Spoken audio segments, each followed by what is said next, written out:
Hey everyone, it's Steven. Today I have the 2021 Porsche Macan. This is Porsche's compact SUV, which is one of the hottest segments in America right now. And that means this competes with things like the BMW X3, Audi Q5, Mercedes GLC 300, Alfa Romeo Stelvio, a ton of different competitors out there. So let's check out if this Porsche can really compete with the others. So what we have here today is the base trim, which starts at $52,100. As with most Porsches though, options can very quickly add up, and the tested price of this car is $67,000, and that's for a base trim. Competing with things like the X3, you can get a fully loaded X3, almost the M40i trim for that type of money. So obviously this has to bring a lot to the table. Of course it has the legendary brand name though, Porsche, so that is going to be something that really gets buyers to want this over something that's a bit more basic like the BMW, Mercedes, Audis. The base trim comes with a 2-liter turbocharged 4-cylinder engine, making 248 horsepower and 273 pound-feet of torque. This gives you 0 to 60 times in about 6.3 seconds. Not the fastest in the class, but also not the slowest. And when you put this in sport mode with that 7-speed PDK transmission, you can get some really amazing launches. They feel much faster than 6.3 seconds.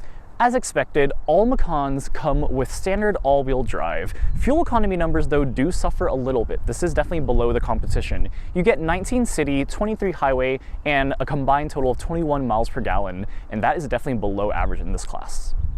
Now that we've talked through all the numbers, let's take a look at the exterior of this really gorgeous car. I really like the looks of the Macan personally. I think it looks much more exotic and interesting than the competitors, but to each their own. This is in the volcano gray metallic color. I have to say Porsche's metallic colors look fantastic. If you haven't been on Porsche's website, play with the configurator, check out the different colors there, and you can see some really awesome. I love their new papaya color. That thing looks amazing. This one is more of a dull color, but you can still see in the right sunlight, this really does pop. I will say though, when it gets a little dirty, you can quickly tell that, but if you keep the car in good condition, you can see that's a really, really gorgeous color on the outside. I think the front of the Macan is one of my favorite parts. That front fascia is just so iconic, right? You've got those bulbous headlights, and then you have the very famous kind of smiling grille, and they've changed that over the years. If you're looking at the 2022 Plus Macan, you'll notice that they actually did slight tweaks to the exterior. The grille is a little different, but honestly, this grille is just a very classic looking Porsche grille, and I think it looks great. You've got some vents on the sides, some fake, some functional, and the LED headlights are a true standout in the class, I think. I love the way these look, and they do have the swiveling technology so you can see around corners better. And they look fantastic at night. And they have the Porsche logo in them. It looks really, really cool. Kind of going on to the side profile, you've got these really nice wheels. This one is actually an upgraded wheel from the base, so these are 19-inch Porsche Macan Sport wheels. They're about a $1,600 upgrade on this, which is kind of weird because I wouldn't pay $1,600 for these wheels. They look pretty nice. You'll also notice they don't have the colored Porsche crest. That is actually a $190 option. Like I said before, Porsche really gets you with those options. And it really would look a lot better with the colored crest, right? Don't you think? You have black brake calipers here as well, and that looks pretty cool. I think a lot of cars don't have any sort of painted, nice calipers on their base trim. Porsches obviously have that sporty, legendary history, so they're going to give you some nice brake calipers, and these are painted black with the Porsche logo on them as well. Moving on to the side profile, one of the most unique, distinctive parts of the Macan is this side blade. You can see that on the volcano gray metallic color, this side blade almost blends in exactly with the rest of the car. But, some people like that. If you got a jet black metallic color, for example, that would blend in perfectly. But I think that this looks really nice on white Porsches. So, like, if you get a white Macan, that looks really interesting. And you'll notice that this actually has a little bit of a texture, too. So it adds a little bit of flair onto the side of the car, and I really like that. Moving along the side profile towards the rear of the car, you do see that this has some pretty aggressive body lines. This does look very sporty, definitely sportier than something like the GLC, for example. And of course, you've got that fastback sloped roof in the back. That is an iconic part of the Macan and really gives it that, kind of like a lifted hot hatch look, and I really like that. So while that sloped roofline definitely gives it a more sporty look, it definitely does cut into the rear headroom a little bit here. So this is going to be actually a decent amount smaller than some of the competitors. Going into the rear, this is my favorite part of the car, and most Porsches in general, right? You've got that new look with the full light bar. I think it looks fantastic. You've got full LED taillights and turn signals and everything like that, and you do have some nice chrome lettering on the back. You've got the Porsche and the Macan, and I mean, Porsche has been using this exact same font forever, and it still looks so luxurious and nice. And you'll also notice on the base trim, you don't have any sort of sporty exhaust pipes or anything like that. These are this little covering, which actually is like a trapezoidal type of covering. You do have some normal tail pipes in there, but let's take a look at how they sound.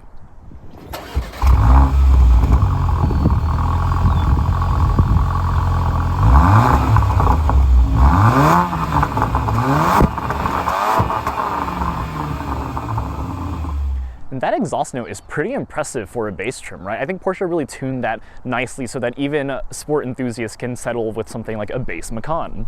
So going into the trunk here, you actually open the trunk with this button underneath the windshield wiper, which is really cool. Definitely very different from some of the other competitors out there. And you've got 17.6 cubic feet of cargo space.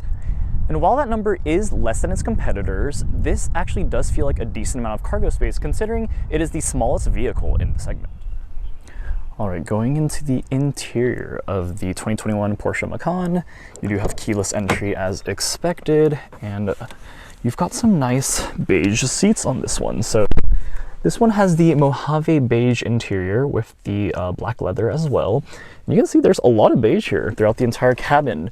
There is a decent amount of plastic though, right? Like this area is going to be hard touch plastic. You do have some stitching on the top of the dash though, which is really nice. It looks incredible. But you know, a lot of beige, and this is very different from a lot of other car manufacturers, how they do their stuff, right? So if you don't know already, Porsche does a very interesting bespoke model in which almost everything is an option. So you can get almost exactly what you want, but at the same time, prices add up very quickly. So, I mean, I really like these seats personally, though. I think they are some of the best looking seats in the industry. And you have a lot of different options for what you want your seats to be. These are the 14-way adaptive front seats here, but they're not the sport seats, or what Porsche calls it. And they do have memory. So you've got memory on both the passenger and the driver's side. So that is pretty cool. You see this black trim here. It is pretty much this high gloss black here, very much a fingerprint magnet, obviously. You've also got the 10.9-inch touchscreen infotainment display. Porsche calls it PCM, Porsche Communication. And I'll start the car here so you can take a look. And you do have folding side mirrors as you saw before. And Porsche has a really interesting way of starting cars, right? You have this fake you know, key in here that kind of, you don't actually stick your key in here or anything, right? This is a fake key and you just turn it to kind of start the ignition, kind of like an old school car. And then the key fob. So this is going to be typical Porsche key fob. It is a Porsche.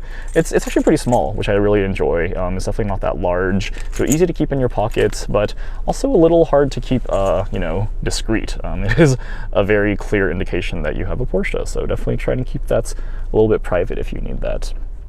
And looking at the door panels, you do have a quick impression of high quality materials here. So leather finish right here, but this is going to be plastic as expected on these sides. And then you do have the Bose speaker caps down there as well. This one has some nice Porsche weather mats as well, all weather mats, and they look really nice and are very comfortable. Some people complain that they're slippery, but I really didn't get that sense.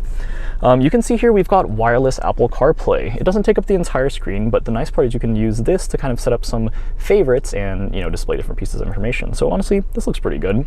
Overall, the infotainment system itself is a nice infotainment system. It is very easy to use, very quick to respond. And you know, you've got wireless Apple CarPlay, no Android Auto for this year, but they do fix that in the 2022 Macan. But yeah, this is standard, so I think this is pretty impressive for a base trim.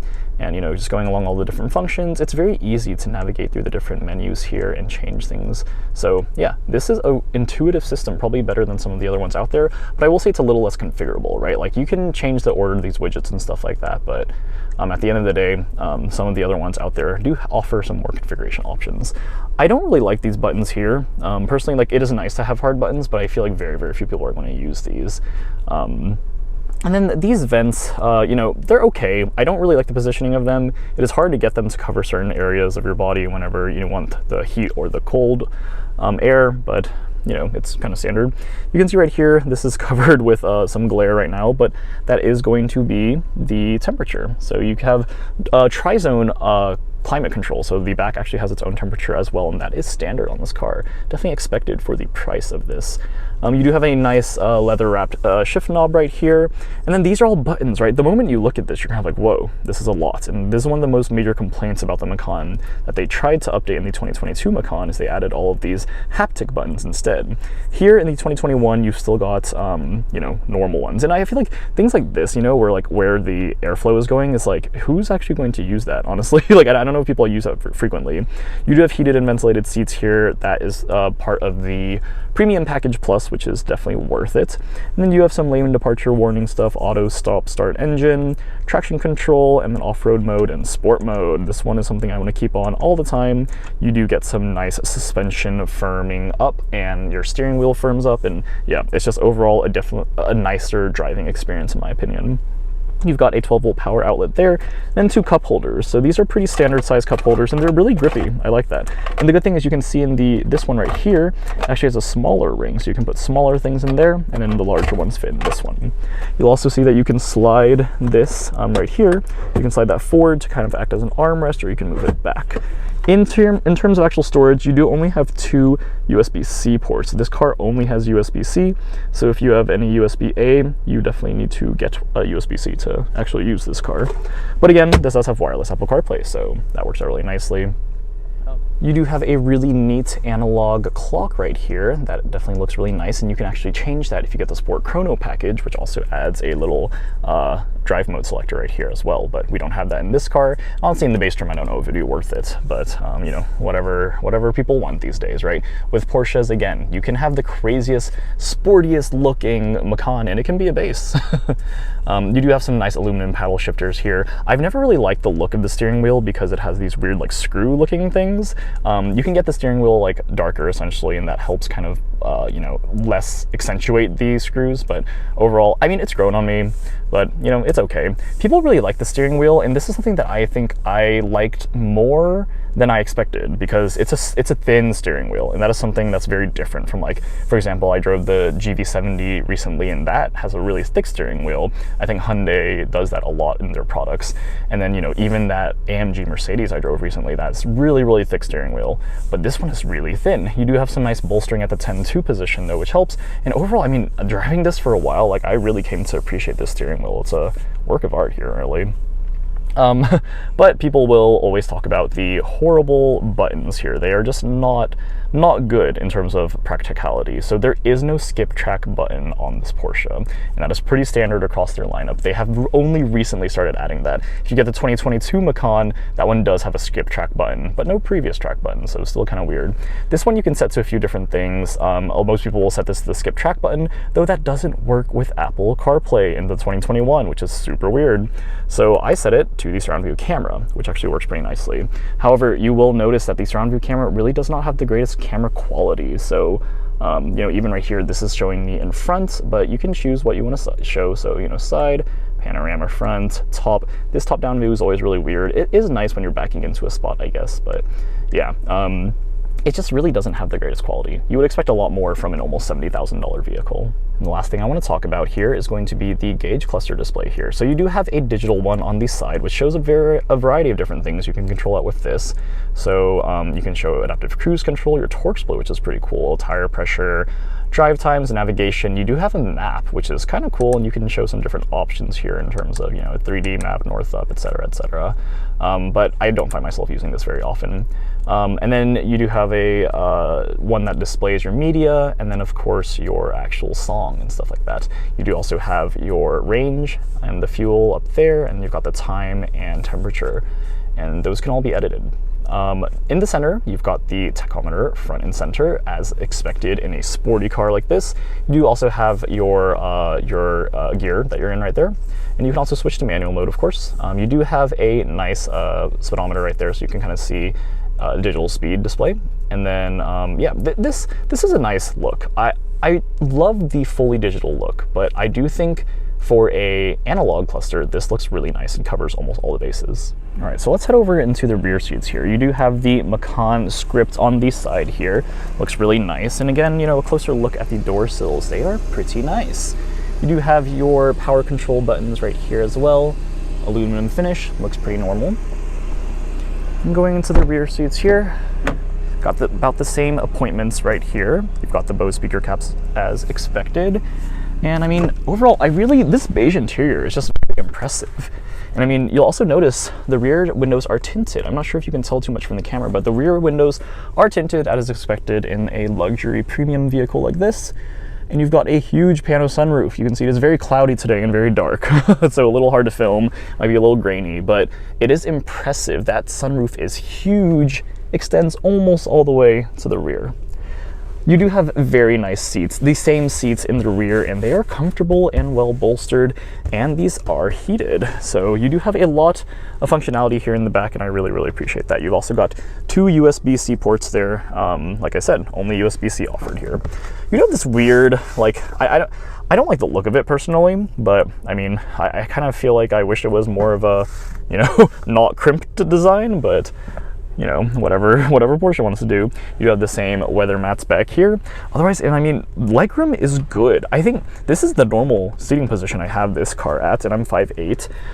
And overall, really, there's no problem with this at all. Like, I was surprised because a lot of people complain about rear room, but I really felt like this was a superb vehicle to spend time in the back seat. And I mean, even in terms of headroom, right? Like, I have a decent amount of headroom here. Like, you know, obviously, like, my head almost touches the top if I kind of like lean up essentially, but otherwise, if I'm just leaning back, this is fine. Like, I do think a taller passenger is not going to have the best time here, but overall, like, I mean, this is a pretty comfortable place to be. I really think most people won't complain. And lastly, I just want to show you guys that you can open this center area as expected. You can fold these seats 40-60, which actually gives you a lot more cubic feet of cargo space if you want that. You do have some nice cup holders here in the back as well. So yeah, I really like the back seats here. I think it's a pretty nice place to be. All right, let's kick off this review with a launch here. So brake boosting it. Wow. That is crazy. I don't know if you could hear that shift, but the PDK shifts are just flawless, so quick, and they feel seamless. It's such an easy thing for this vehicle. Like, that launch was 0 to like 50 or something like that, and I redlined it. You know, it was crazy. Like, this car, when you put it in sport mode, it is so different from when you keep it in comfort. In comfort, those shifts are going to come a lot quicker, but when you have when you put it in sport mode, it lets you get to 6,000, 7,000 RPMs, which is the red line, and it just sounds amazing. I can't get enough of that. It is so much fun. And again, this is only the base trim. This isn't even the S, the GTS, or the Turbo. I can't even imagine what it's going to be like on those other trims. I feel like the Porsche enthusiasts really understand, you know, the reason they are so obsessed with their cars is because they can do things like this. Like, it's just absurd how quick this car is and how good and athletic it feels, considering it's the base trim. That's what I can't get over. It's the base trim, 248 horsepower, and it's not even the quickest thing on the block, right? Like, but it feels great to drive, and that's what wins over the enthusiasts, right? Like, Porsches are just the ultimate car for driving enthusiasts. The technology is not a standout, right? As I showed you guys in the interior, that tech is kind of ridiculous, right? Like, there's so many things in the car that just don't make sense. Not having the skip track button, not having Android Auto, you know, there's just a lot of weird things. The surround view camera is finicky, it's a little weird, the quality isn't that great with the camera. It's just not meant to be a car that's supposed to technologically astound people. The Taycan, on the other hand, you can check out my review, is a different vehicle. That is meant to be more of a technologically advanced car, but even so, that car is still, like, I still think it's not as good as, you know, Mercedes and some of the other crazy things that, you know, maybe Cadillac or some of the other competitors are doing now. They have some really cool tech. This car falls behind. This car does not have adaptive cruise control with lane trace. So essentially you do have adaptive cruise control, which is still a $1,000 option, but this car does have it. It works pretty well. But I mean, you don't have lane trace assist, so you still have to make sure you're steering, right? You have a lot of cars out there now. The Toyota RAV4, that car comes standard with it. And, you know, just in this day and age, Porsche really is not keeping up with the technology, but I don't think they really care, right? Like, their sales clearly aren't hurting. This is by far the most, sold Porsche, obviously being the cheapest as well, starting with a base price in the 50,000s. Tons of people really flock to this car, and I mean, there is a good reason to that, right? Besides the cheap price tag and the luxury brand name, there is Porsche DNA in this. It feels like a true sports car in a hot hatch form. And it's so much fun. Now let's talk a little bit about ride quality. This car rides a little firmer when you put in sport mode, of course, but when you're in comfort, the chassis is refined. It is a very smooth ride. It really, those bumps, imperfections on the road, easy, right? Like, this car does not struggle at all with that sort of stuff. In addition to the fantastic chassis and ride quality, you do have also great sound isolation. That is one of the biggest things about Porsches. The first time I drove a Cayenne, I remember being in awe at how quiet that car was, right? Like, you're on the freeway going like 70 miles per hour, and the Cayenne just makes it feel like you're not, you're going like 20 miles per hour or something. It's like the Cayenne was just so smooth and plush, and I mean, that is one of the biggest things about these cars, right? These expensive luxury cars are generally made with better material, better sound deadening material, and that keeps this ride so cushy and compliant. And then you've got sport mode, which really kicks it up a notch, which is also really cool. The last important part of driving experience, right, is going to be handling. So this car, how does it handle? As expected, it's a Porsche. This car handles superbly. I mean, given its size, right? The fact that it really feels like a lifted hot hatch, and it handles so well. Like, it's absurd how easily this car can corner, and you feel such little body roll. The chassis is so controlled. All-wheel drive is perfect. It keeps you planted. The PDK knows when to shift. Like, all together, this car is just so well thought out. It just, the use of materials to sound deadening, and the isolation feeling, but also the dual personality when you put it in the sport mode and really give it some revving. And at the end of the day, this car continues to amaze me every single time I drive this car, because it is just such a well-designed car. So that's really all I wanted to talk through today. I hope you guys enjoyed this review. I have really enjoyed this Porsche, courtesy of Zimbrick Porsche in Madison. Thank you, David, for hooking me up as always. Check out my other videos up here, and please subscribe down here. I hope you guys have a great day. I'll talk to you guys in the next video. Bye.